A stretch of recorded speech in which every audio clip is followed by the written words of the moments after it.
Reactorama with FordOhhFord. All right, man. Another day, another reaction. Today, we're going to react to Making the Case with our guy, Larry Legend, man. Of course, all right? Go ahead, like it up, like it up, like it up. Subscribe if you haven't already. Comment some W's in the chat. I'm going to quit yapping. Let's get to reacting, shall we? Basketball is special. The size of the court and the lack of pads or helmets give fans the most intimate experience of a team sport that exists. And because of the different styles that basketball allows for, players develop their own distinct identities and signature styles through their creativity. You know what I realized? As we see Shaq just plummeting in the front rows, a lot of players don't do that no more in today's NBA. And yeah, if you were to pay those big bucks to sit down there in the front row, that was going to happen. Basketball is special. The size of the court and Look the at lack this. of pads or helmets. Like, if I'm anybody in that section about to get tackled or jumped on by a 300-some pounder 7-footer, hell yeah. I'm going to be scared. I'm nervous. I'm trying to get the hell out of the way. You feel me? Helmets give fans the most intimate experience of a team sport that exists. And because of the different styles that basketball allows for, players develop their own distinct identities and signature styles through their creativity, You with flair, Pistol Pete. and athleticism. Ho! And although no player succeeds alone, the scoring volume and two-way nature of the sport give individual stars a nearly unprecedented amount of control over the flow and outcome of a game. For this reason, players are constantly compared to their peers and to the legends of the past in order to answer the most hotly contested question in the sport: who's the greatest to ever do it? For many, the question is redundant. They believe in only one right answer: their answer. Others might have their own personal stance, but acknowledge one or two alternatives. But I believe that there's much more nuance to the question of greatness and more answers to it than you might think. By my count, there are 8 players in NBA history that have a substantial claim as the GOAT. It's a subjective thing though. I can't give you a definitive answer. All I can do is make the argument. So today, I'll be making the case for Larry Bird as the greatest basketball player of all time. Yeah. Larry Legend, baby. Okay, Clayton. When it comes to basketball, Larry Bird is the smartest, clutchest player to ever play the game. Ooh. Now, if you don't think that Larry Bird is the greatest basketball player of all time, you probably hate that I just said that. Those are the kind of talking head sport cliches that surely impact the game but are impossible to empirically measure. Normally, I'd agree with you, but I think that when you talk about Larry Bird, you see those intangibles become real, palpable results. I wouldn't have said it if I didn't believe it. When Larry Bird was drafted by the Boston Celtics in 1978, the NBA needed saving. Attendance was in the toilet, the league had few marketable stars, cocaine addiction had several players in its grasp, and most damning of all, playoff games were being tape delayed. Playoff games at the highest level of basketball were being put in the back seat for black and white movies and network reruns. But rather than join the Celtics after being taken 3rd overall, Larry Bird decided to return for his final year at Indiana State, a decision that would prove to be one of the most important in the history of the sport. Facts. Bird's final year saw the Sycamores tear through college basketball, going 33-0 before the national championship game. Bird, already claimed by the NBA's most historic and prestigious franchise, had established himself as the generational talent who would inherit the mantle of pro basketball. Indiana State's opponent in the national championship was Michigan State, captained by the immortal Earvin Magic Johnson. The Sycamores lost the championship to the more talented Spartans in the highest-rated game in the history of basketball at any level, still to this day. Facts. The stage had been set. The next decade of basketball would be defined by the rivalry between the white Hick from French Lick and his Boston Celtics and the black Magic and his Showtime Lakers. The rivalry between Bird and Johnson is entwined into the fabric of the NBA and is worthy of 100 documentaries. In this video though, we're going to be looking at Bird's claim of supremacy. Here's Bird's basketball resume. His 3 championships come with perhaps the highest collective degree of difficulty of any player's championships. His 3 MVPs. Let me move my camera out the way so y'all can see what's good, man. So y'all can see what's really good, man. Oh, I didn't want to do that. Came consecutively, making him only the third player to accomplish the feat, along with Bill Russell and Wilt Chamberlain. That's crazy. His 2 finals MVPs are misleading.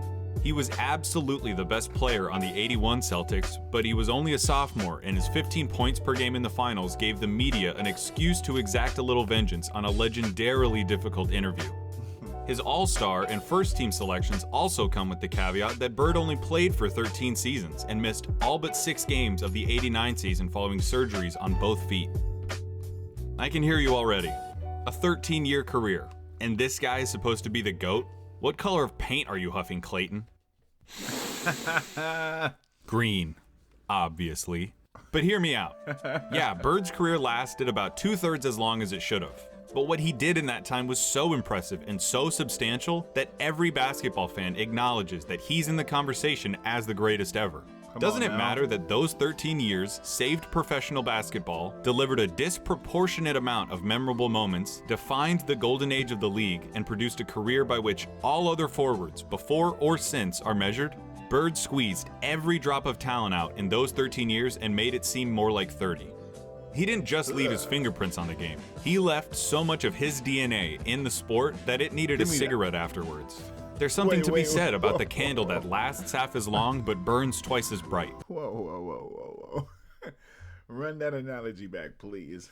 Prints on the game. He left so much of his DNA in the sport that it needed a cigarette afterwards. Hey, man. Clayton, that's hilarious, bro. What the hell? There's something to be said about the candle that lasts half as long but burns twice as bright. Those 3 MVP years stack up with any other run by any other player. I will put an A+ Larry Bird season up against anyone's. What does an A+ Larry Bird season look like? A full box score, a blowout win, a nearly undefeated record at home, and a play style that could only be described one way: white. Larry Bird isn't just a white basketball player, he's the white basketball player. Facts. To describe Larry Bird's game is to thumb through the Hoops dictionary and pick out every cliche about white players. Unathletic, great shooter, good fundamentals, the whole thing. The archetype of a white basketball player is Larry Bird, with one exception. He had an unparalleled understanding of the game of basketball, both as a physical contest and as a mental competition. Facts. His basketball IQ infected everything he did and catapulted his career into legend. Bird was a complete player. Jerry West called him nearly as perfect as you can get. He was the league's first great marksman. He could contort his body to shoot from anywhere on the court, regardless of the level of defense. He pioneered the art of the dagger 3 and was the founding member of the 50-40-90 club. At 6'9", Bird's understanding of angles and coordination led to a higher rebounding average than Patrick Ewing, and it made him an impressively adept finisher in his younger years. Yes, sir. 86, Bird dropped 47 points on the Blazers, playing the majority of the game left-handed. His lack of quick lateral movement meant that Bird didn't do much when it came to slapping the floor and picking up the opposing point guard, but his size and omniscience gave him the ability to body similarly sized players, read defenses like a free safety, and pick off passing lanes with ease. His passing was transcendent, and I'll highlight it later. And of course you need to know that Larry Bird was a tough MF'er. He had a superhuman motor and dove for loose balls like a beagle at the park.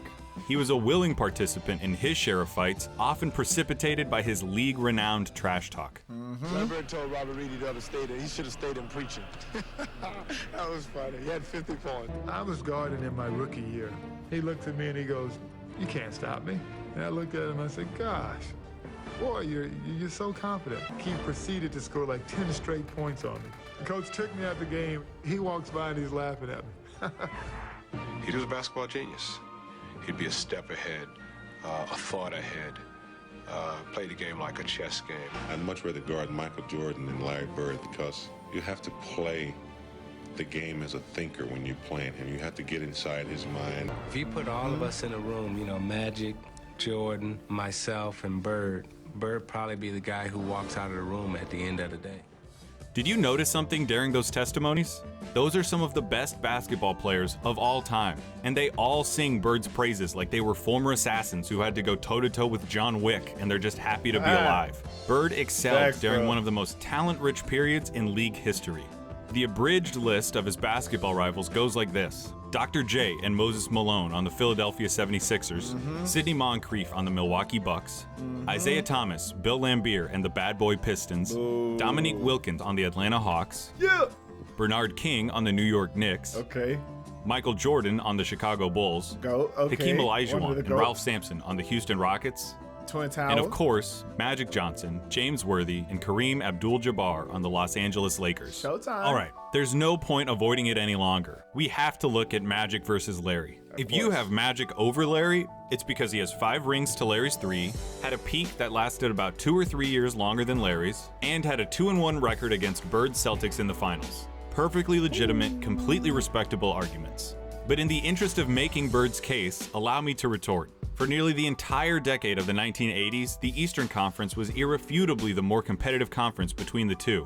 Considering the competition, for Bird to have made 5 finals appearances is just as impressive as Magic's 9. As for the head-to-head record responsible for Magic's 2 extra titles, he had more help. Seriously, the Celtics' Big 3 and the Lakers' Big 3 get compared all the time historically as if they were of equal caliber, but weren't Magic's accomplices just a step above Bird's? No disrespect at all to Kevin McHale and Robert Parrish, but Kareem was the alpha dog on the 71 Bucks and was the best player for at least 2 of the Lakers' 5 titles. Facts. James Worthy was the #1 pick out of UNC after winning a championship as the best player on a team that had Michael Jordan on it. Throw in the fact that Magic got to be coached by Pat Riley, one of the most brilliant minds in basketball history, and you could say that the Magic-Bird argument comes down to one thing: luck. So if their careers come down to luck, the question just becomes who you would rather take. Now, I'm not making this video to tell you why you shouldn't take Magic. I'm making this video to tell you why you should take Bird. Not just over Magic, but over everybody. One thing that helps him is the fact that his play would translate perfectly into the league today. A 6'9" sharpshooting forward with eyes in the back of his head who averaged double-digit rebounds in an era against Moses and Laimbeer. He'd gobble up boards as a power forward. He'd be an offensive mismatch against everybody as a small ball center, and his off-ball skills and passing would pair perfectly with the flow of today's game. Add in his competitive mania and 3 generations worth of medical advancements, and we're talking about a player who could have stuck around so long they would have had to rename the league. As you've been I agree with that, Clayton, 100%, bro. Like, if Larry Legend was in today's NBA, I feel like he would still dominate. He is the prototype of a player like Nikola Jokic. I will forever put those 2 names together as far as play style similarities from old school and new school. I see that literally every season that I've studied Nikola Jokic, bro. And since I've learned Larry Legend as of lately, you see the similarities. You feel me? The only thing that we can't really say about the similarities between Larry Legend and Jokic is if Jokic could play through severe injuries like Larry Legend done. And in today's NBA, no one's doing that because they're so accustomed and appreciative of load management. When the old school era of basketball is like, hell no, I'm not with that at all. So would Larry Legend be the same Larry Legend we know him for, being a tough guy, still playing with back injuries and all type of different injuries? Or would he be a part of the load management, especially after having back surgery and stuff like that? You know, y'all comment what y'all think in the comment section. Watching these clips of Bird, I would hope that you would notice something. He always knows where everybody is. Watching Bird play basketball is like watching those monsters from A Quiet Place that know where you are if you make any noise at all. Bird had a level of clairvoyance that bordered on the unnatural. Crazy. In '85, he ended up 1 steal away from a quadruple double after playing just the first 3 quarters. His passing was famously infectious and helped transform the Celtics of the 80s into an ideal that basketball teams at all levels are still shown tape of. They moved the ball with precision and intent, always looking for better shots and determined to get the entire team involved in the effort. That fact is almost entirely attributable to Bird and his wizardry with the ball. This acumen also helped Bird become the only player with a GOAT claim to transition successfully into other basketball roles after his playing career. Facts. Not only was he good with with Boston, of course, as a player, but to go back to Indiana and be a coach and now executive owner or whatever, president of operations, I think, it's still a beautiful thing to be not only supporting your state and your towns, your towns, but also the game of basketball. It's beautiful, bro. It's real beautiful. In his 3 years as the head coach of the Pacers, Bird won a Coach of the Year award, coached the Pacers to their first and only finals appearance, and gave Michael Jordan as much trouble as he'd ever gotten in his career in the '98 Eastern Conference Finals. After moving into a front office role for Indiana, he won Executive of the Year in 2012, becoming the only person to have an MVP, Coach of the Year, and Executive of the Year award. On the court or off of it, inside and out, Larry Bird sees basketball as only he can. Facts. That intelligence also lent itself to Bird's defining skill, making the big plays. Remember, NBA players get paid to win games. James Harden is getting paid nearly $40 million this year because he's supposed to help the Rockets win games. Victory can be achieved in a lot of ways, and the win column doesn't care how it happens. As Mark Sinclair once said, It don't matter if you win by an inch or a mile. Winning's winning. but when your team is down 1 in a crucial playoff game with 8 seconds left, and you need to hit a shot to stay in the series and keep your season alive, that's where players really separate themselves and earn their money. Love it or hate it, it's the players that come through in the big moments that live forever in our memories. Some players, for whatever reason, were never able to do it consistently. Some players were truly outstanding at it. Okay. Larry Bird was the best at it. Of course.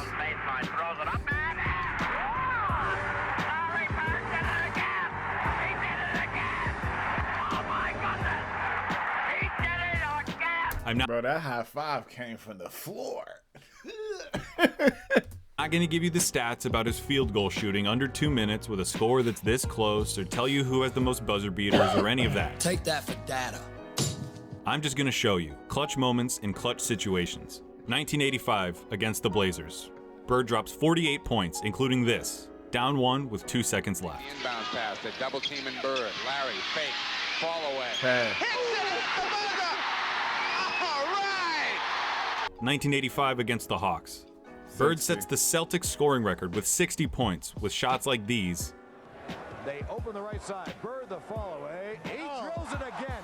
That's the best shooting I've ever seen. 1986 against the Rockets. Not all of Bird's clutch moments were singular. The bigger the moment, the bigger his performance. In Game 6 of the 1986 NBA Finals, Bird clinches the championship with a triple-double in what he calls the best game he ever played. 2 seconds on the shot clock. Bird Zigzag cash. Come on, man. 1987 against the Washington Bullets. Bird hits one shot to tie it before it's waved off because of a timeout. I remember this. Hits another shot to tie it up for real. Crowd is standing up. It goes now to Bird. One-legged, too. That's the crazy part. And then in double overtime, down 1, he does this. It's gonna go. Another one-legged three. Yo, stop playing with Larry Legend, man. Stop playing with him. For 3 years, from 1986 to 1988, the three-point contest knew no other champion but Larry Bird. He's still going to drop one here quickly. 14. This is a tie for the money.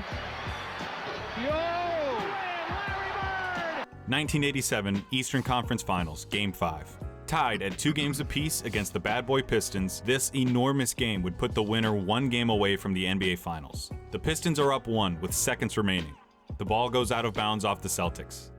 Isaiah Thomas just needs to inbound the ball to win the game. Now there's a steal by Bird. Underneath the DJ. Right at 1 second left. What a play by Bird. Bird stole the inbounding pass. There are truly too many big games and big moments for me to go through without this ending up as a documentary. But that all leads me to this, what I really want to talk about. 1987, NBA Finals, Game 4 against the Lakers. LA is up 2-1, and the Celtics need to win to tie the series and stay alive. Bird hits a 3 with 12 seconds left to go up by 2. Bird goes for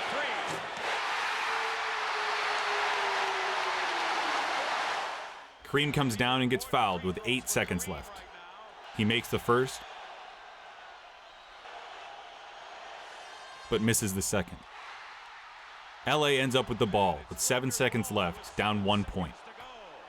In the low post, being guarded by Dennis Johnson. Byron Scott is in the ball game now. Oh, yeah. Oh, Magic yeah. hits this, the baby skyhook. Magic with a hook shot, scores with 2. 2 seconds left, down 1. Dennis Johnson on the inbound. Bird fires it. What do you think happens? He misses it. I bet it wasn't that. When I paused the tape and the ball was hanging in the air, you thought it was going in. I thought it was Bird gonna thought it miss. was going in. Magic thought it was going in. I've seen this game before, and I still think it's going to go in. But it didn't. Pat Riley said it himself. We got lucky. And that, a missed shot in the NBA Finals is why he's the clutchest. Because after he makes the big plays, has the big games, hits the big shots, time and time again, you expect him to hit every shot, to win every game.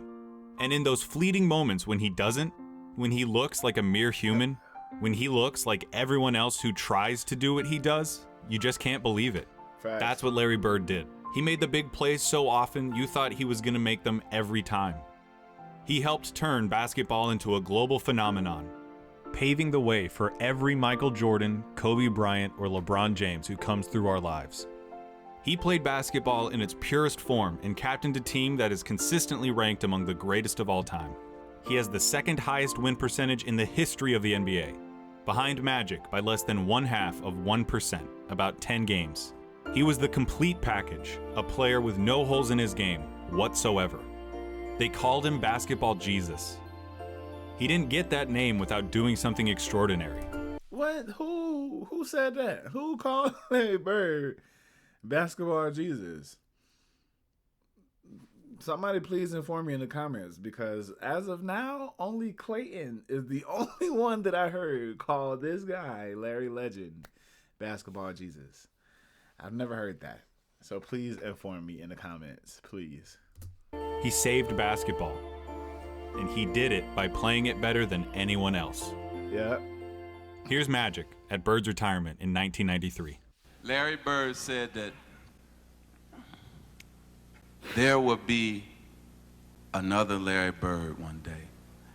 And Larry, there will never, ever, ever be another Larry Bird. To the greatest basketball player ever, but more important, a friend forever.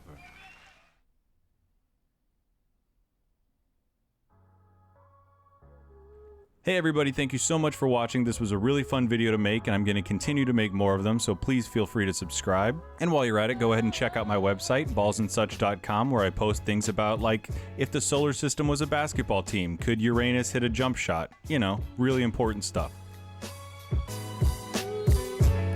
Heard that. Oh, is it still going?